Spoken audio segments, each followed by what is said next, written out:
I remember standing in front of the mirror, staring at the girl with tired eyes, a girl who had lived through storms and survived despite everything. My name is Clara Jensen, and I am 28 years old.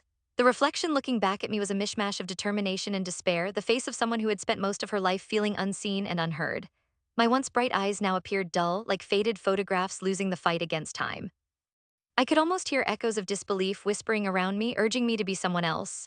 I swallowed hard, trying to ignore the jagged edges of my memories, the ones that replayed just below the surface in a constant loop. I took a deep breath, the air thick with the scent of the cheap perfume I had chosen that morning, an attempt to mask the reality lingering around me. Willow Creek is a small town where everyone knows your name, or at least they think they do, and each day feels like a performance, one where the lead is consistently cast in someone else's role. I glanced over my shoulder, half expecting someone to be watching me, to judge me as I had so often judged myself under the withering gaze of my family. Oh, Clara, why can't you be more like your sisters? I could almost hear my mother's accusatory tone, sharp and biting, always cutting deeper than any physical wound. I was always the youngest, the one lost in their shadows. In a place where imperfections were met with disdain, my inability to thrive felt like a mark of shame. The memories of family gatherings washed over me like waves crashing against a rocky shore. My sisters effortlessly captivating with their radiant smiles and flawless lives, while I stood a step behind, my existence overlooked like an unwanted ornament at a yard sale, gathering dust. Every day at home was like navigating through a minefield. You never knew how my mother would react. I would arrange her favorite flowers in a vase, but some days no amount of effort would soften her heart. Why do you always have to be so clumsy? She'd snap, her voice a tempest that would resonate in my chest long after the words left her lips. Other days, she'd hug me as if I were made of glass, delicate and fragile, whispering secrets of her own desperation into my ear. You are the only one I can count on, Clara, she'd say, her voice trembling, leaving me to pick pieces of her brokenness while feeling my own heart fracture into an intricate puzzle. Those years felt like a series of dark rooms with flickering lights. There was never any refuge, and I was often lost in the shadows. I began to think of my mother's struggles with her own demons, the messy chaos that seemed to spill into every corner of our lives. Those storms didn't help me at all. They became mine to bear as well, a heavy mantle draped across my shoulders as I tried to hide myself from the world. While my sisters were whisked away to private schools, where they flourished and dazzled their teachers with bright minds and polished performances, I was left behind, a forgotten child navigating my life carefully, trying not to draw attention to the cracks that were forming beneath my veneer. And then there was my stepmother, the warden of our home, who reigned with a cold heart and cruel tongue. I could still hear her biting remarks, each sharper than the last, words that sliced through my sense of self as if I was merely a target. You call that an effort? She'd sneer when I brought home a report card that barely managed to scrape by. No one will ever help a failure. Even ordinary moments felt like a precarious balancing act where one slip could send me tumbling down into an abyss of despair. Meanwhile, my stepfather's touch was nothing but greeting punctuated with a murky malice. His presence often left me paralyzed with fear, and my heart would race whenever he entered a room. The world became a set of rules I had to learn to play by in order to survive. Once Child Protective Services stepped in, their visits leaving the house shrouded in an eerie tension. But it was my cat who paid the price for our family's chaos, left injured and traumatized. I still remember how I cradled her small body in my arms, my heart breaking for her because I thought that her pain mirrored my own life. I was always on the edge of survival, often feeling utterly lost. We had been rescued from a greater evil only for the new horror of my life to emerge as a familiar tune. The years trudged on and no home was safe enough. High school was its own hell. A violent assault changed my life completely, shattering whatever fragile self-image I had managed to construct. I became a ghost, haunted by the memories of a predator who stalked me like prey for over a decade. My school hallways transformed into a labyrinth of shadows, and I lost myself, fading further and further away from the person I might have once been. Internally, I was a battlefield, a twisted war zone filled with crippling depression and the scars of defeat. It became too much, and at just 17, I attempted to take my own life, the promise of freedom tempting me as I drifted into that uncertain abyss. Falling into a coma felt like a sweet escape, but when I finally awakened, somehow my father was there. His presence felt like a lifeline, something I thought I had almost forgotten existed. I clawed at the remnants of my shame, torn between the joy of seeing him and the pain of understanding my sisters would inevitably worm their way back into his affections. As the medical staff smiled at me, their voices warm and gentle, I could sense a flicker of hope igniting deep within my chest. Yet just as that hope flickered, my sisters learned of my father's affection and began to claw at him for their own needs, snuffing out that light. Clara, it's so great to see you awake. My older sister chirped, her voice grating against the freedom I craved. My heart twisted painfully. They saw my father not as the nurturing figure he was, but rather as a source to be exploited. With each trivial matter they pulled him into, I felt myself slipping further beneath the surface, submerged in a torrent of neglect and inadequacy. As I watched my older sister bask in her suburban glory, I felt my heart clench with anger. She would trot around with her beautiful house and perfect job, wearing her life like a badge, completely indifferent to the silent battles I fought every single day. It drove a fiery resentment deep within me. I felt invisible, a mere shadow to her incandescent life. "You never understand," I wanted to shout at her, but the words always stuck in my throat. It was easier to remain silent, to gnaw on my bitterness as I witnessed her revel in the small tidbits of attention that I had always longed for. How can she be so oblivious? I often thought, feeling that anger twist and gnaw at my insides like a struggling animal finally cornered. Each glance exchanged during family gatherings, every polite smile that fell short of understanding, drove a wedge deeper into my heart. Little did they know that their reckless takings were slowly chiseling away my love for them. My feelings of resentment glowed hot with every passing day. It was prison of my own making. The walls were rising higher and closer as I formulated my escape plan. I realized I had to rise to reclaim my narrative. I would not be the scapegoat any longer. With sheer resolve igniting within me, I began to plot my revenge against my sister, the one who lived a life of excess, shoving my struggles aside. I had spent so long being the girl in the background, but now I was poised to take the stage. It was time to rewrite my story. It was time they understood the damage they had inflicted, the wounds they had ignored while hoarding the love and attention that were rightfully mine.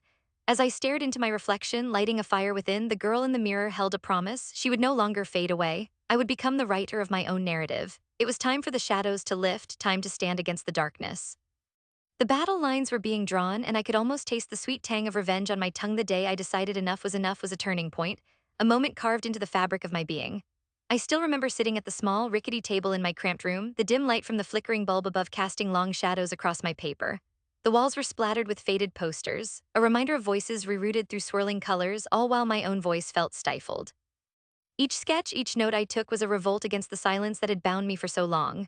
I was armed with the pen, my chosen weapon, ready to document the truth like a historian of personal betrayal. I will not be the invisible one anymore, I thought, determination coursing through me like a surge of electricity. I began to jot down every instance where my sister reveled in her excess while I had settled for scraps. The way she toyed with her latest designer handbag backstage at an event she organized, the sparkle in her eyes when she flaunted her latest trip to Greece, all these glamorous portraits while I patched up the holes in my reality. I had become a keeper of secrets, the bearer of truths that weren't supposed to be spoken. As days turned into weeks, I felt the urgency propelling me toward a dark secret that pulsed beneath the surface of her glittery veneer. Our community was a web, and I was the spider weaving a narrative that would eventually ensnare my sister in her own design. At first, I just observed, scribbling in my notebook while sipping on lukewarm tea, searching for threads in her life that might unravel her facade, and there was no shortage of them. I enrolled in a community group focused on mental health and family support. A small meeting room reeking of old coffee greeted me when I arrived, and the worn carpet seemed to absorb the laughter and cries of those seeking refuge in shared experiences. My heart pounded as I prepared to share my story. Would they understand? Would they believe me? As I stood nervously before a group of strangers, I began, "Thank you for letting me speak. I have been dealing with a lot of pain coming from my family, especially from my sister." My voice trailed off, but the room responded with attentive eyes, urging me to go on. I inhaled deeply, letting the air fill my lungs, and continued, "She neglects her animals in pursuit of everything that glitters. I am tired of the facade," gasps echoed in the room. "What do you mean?" one woman with tangled hair and weary eyes asked. "Your sister doesn't seem like that kind of person. You haven't seen her behind closed doors," I replied. "Those bright smiles and lavish parties hide a darkness." I witnessed her let a cat die because she couldn't be bothered to take it to a vet. The shock rippled through the group like an elusive wave. A man leaned forward, his brow furrowed with compassion. "How can family treat each other that way?" "I don't know," I admitted, my voice catching. I felt every heart in the room resonate with my anguish. "But we need to call out the truths we see. I can't be silent anymore." With that, I laid bare my narrative and I fed off their reactions, every flinch, every gasp igniting something hungry and alive within me. These were not just mere spectators, they became vessels of my story, rifters of my pain that I transformed into power. The following weeks, the whispers took flight. The tales I spun in that small room spread through the hive of Willow Creek like a flutter of wings. My sister, once a dazzling butterfly, began to feel the tightening grip of the community's scrutiny. Friends who would step out with her at glamorous events now began to hold back and consider. I sat back and delighted in how the seeds of truth I sowed began to blossom into a chilling awareness. "Did you hear about Anna?" A voice buzzed over coffee at the local cafe one Wednesday morning. People exchanged knowing glances, and I felt a surge of glee as I eavesdropped. The words I had spoken echoed back to me. "That poor cat. Imagine leaving an innocent creature to die." Another chimed in with a shiver to their voice, dismay replacing the adoration once bestowed upon her. And with that, they began to calculate their loyalty. Each day, layers of her charm peeled away. After a toxic night spent gloating over glitzy outfits, my sister wandered into her domain with pockets full of wealth but a heart burdened by exposure. I thought about the final moments of that cat, lost and alone, and I felt the cold indifference seep into my bones. And it was that very cruelty that fueled my resolve, the kindling in the bonfire of my anger. By then, there were fewer parties and dinners that my sister could host with the allure that had once drawn them to her. Where laughter once echoed, the atmosphere was heavy with uncertainty. Friends trickled away, unwilling to bear her tarnished reputation any longer. Can you believe it? I thought she was so generous, said a friend of hers during a gathering where only a handful of chosen remained due to her fall from grace. I refused to sit by her side, knowing how she treats those who depend on her, another confessed, shaking their head. I watched her in the darkened corner of the room, her smile frozen, and for a moment I wanted to relish the taste of victory. She sat alone at a table meant for celebration, surrounded by the remnants of an empty bottle of wine instead of the warmth of friendship. My heart danced with exhilaration, a symphony of satisfaction echoed within me as I reveled in her isolation. This is what you chose, I quietly said in my heart, feeling alive as I felt her shift her gaze away, dimmed by shame and loneliness. As the days drew into weeks, I noticed a change in my father. For the first time, I felt his focus return to me, shifting from the splendor of my sister's world to the hidden light within my own. I caught him watching me in the kitchen as I scrubbed pots, eyes filled with realization at my growth and a hint of regret. Clara, he said one afternoon, stepping into the room with an uncertain smile, I never knew how strong you were. I'm proud of you. The warmth of his words washed over me like sunlight breaking through a thick fog. It was a balm to wounds that had festered far too long. I met his gaze, holding back the swell of emotion that threatened to spill over. Thanks, Dad, it feels good to be seen finally. He nodded, and as we exchanged glances, I felt a bridge built with sincerity and new beginnings unfold between us. I began to embrace the little moments, the gentle tugging of a knot in my chest loosening with each conversation, each shared laugh. The ache of being overlooked turned into a fire of self-love. I crafted my own identity beyond the shadow of my sister's fame, flowing like paint on a canvas, vibrant and whole. Every time I walked past my sister now, there was no longer envy in my pulse but a quiet satisfaction. I was creating my destiny, a tapestry where each thread spoke of resilience. As her name grew more tainted among people who had fluttered around her, I began to envision the old car my father had promised me. While it was humble, its significance burgeoned, unraveling a bittersweet victory. It would not only represent freedom but also my journey from being merely a background character in my family's narrative to a protagonist in my own story. I felt every day unfold with new colors, a vibrant escape from the monochrome existence I had known. My sister's tragic fall, painted against the dark backdrop of betrayal, colored my own redemption. She had painted a target on her heart, and I had become the artist of my own deliverance. I welcomed the new dawn as my heart sang in harmony with the world awakening around me. Watch out, sister, I whispered to myself as I clicked my pen, ready to pen down another entry in my documentation. She was just the first canvas of many. My story of resilience would echo through Willow Creek, illuminating every corner with the dazzling light of truth. Then came the day my father called to let me know that the car was ready. It felt like Christmas morning, and my heart pounded in my chest, leaping with anticipation like a puppy at the sound of its owner's voice. Clara, it's ready, he had said, his voice crackling over the phone. You'll want to see this, it's got that old wooden steering wheel you loved. I could already picture it. I drove over to his house, the sun casting a warm glow across Willow Creek, illuminating my path. I could scarcely contain my excitement, feeling like I was driving into a new life. When I stepped into the driveway, the sun glinted off the car's faded blue paint, and for a moment it felt as if the world had paused. This car, a token of my father's love for me after years of feeling invisible, glimmered with promises of freedom. As I crossed the threshold of my father's home, I was immediately enveloped in warmth. The scent of freshly brewed coffee wafted through the air, mingling with the aroma of old wood and the faint, sweet smell of the lilacs from the garden just outside the window. Though my sisters were not present, leaving an absence that echoed in the corners, I felt a wave of calm wash over me. I could hardly believe this was my moment. The car was more than just a vehicle, it was my means of escape from the turmoil that had cast shadows over my life for so long. I approached the car, my heart beating like a drum. Every step I took resonated with hope. My fingers brushed against the worn seat, the grains of the leather telling stories of adventures past. I could already envision the journeys I would take, the places I would see. I touched the steering wheel, imagining the comforting feel of it beneath my hands, the power it represented. Are you ready for your first drive? My father asked, stepping into the sunlight, a smile carved across his face. I am so ready, Dad, I replied, my voice tinged with joy. It's perfect, he chuckled, his laughter brightening the moment. Just don't go too far, I don't want to be getting calls about you breaking down on the highway. Oh, come on, I have no plans to break down, I've got you to thank for that, I said, the humor lightening my mood even more. Just as I was about to drive away, a notification buzzed on my phone, shattering the tranquility. It was a frantic message from the family group bearing the news of my sister's latest episode. Help, she just exploded on stage at the community event, read one message. Zero empathy, arguing with those who stood by her, said another. My heart dropped at the news, a sickening twist in my stomach. I felt a pulse of uncertainty mixed with elation. On one hand, I was gaining independence and slowly reclaiming my life piece by piece. But on the other, I knew that she was crumbling. Everything okay? My father's voice broke through my thoughts, his brow creasing with concern. It's just my sister, I muttered, staring back at the screen, unable to look away. Same pattern, today it's public humiliation. Clara, you can't let this ruin your day, he insisted gently. Today is about you, you have fought so hard for this chance. You are right, I tore my gaze from the phone, trying to focus on my father's reassuring presence. She has been through so much already, but I can't help but feel what? Like I am running away from her problems while she spirals deeper, I admitted, my voice barely above a whisper filled with the weight of my emotions. I can't say I understand fully and I don't know the pain you feel, but you owe it to yourself to find your own peace now. You are not responsible for her choices, he said thoughtfully, his hand resting on my shoulder. His touch anchored me, pulling me back from the empathic abyss. I just can't shake off the guilt, I said, my voice almost cracking. It feels like I am fleeing just as the storm hits. Sometimes the storm tells you it's time to leave. Maybe your escape is precisely what you both need, he offered. I took a deep breath, letting his words settle in my chest. My sister's battles were not mine to fight anymore. I had fought my own for years, hadn't I? I owed it to myself to move forward. With that thought in mind, I climbed into the driver's seat, heart pulsing with newfound resolve. I started the engine and the car symphonized a soothing purr, a sound mixed with a thrilling spark of power that reverberated through me. I dipped my fingers onto the radio dial, feeling the smoothness of the knobs as I turned it on. Music filled the space, a nostalgic melody that wrapped around me like a soft blanket. This one's a classic, I smiled, glancing at my dad, who was nodding to the rhythm as though we were sharing a secret beat. Your mother would have loved this, he remarked, a mix of joy and wistfulness in his voice. She would have, I agreed, thinking of the music-filled afternoons we spent together, lost in harmonies and laughter. I should let you go, he said, his voice taking on a teasing quality. You don't need to check in every 5 minutes like I'm your GPS. I laughed, feeling lighter as he stepped back, giving me space. No promises, just be safe, he called out as I drove away, a wave of adrenaline rushing through me. I drove through the winding streets of Willow Creek, the air whipping through my hair, invigorating me with a tangible sense of freedom.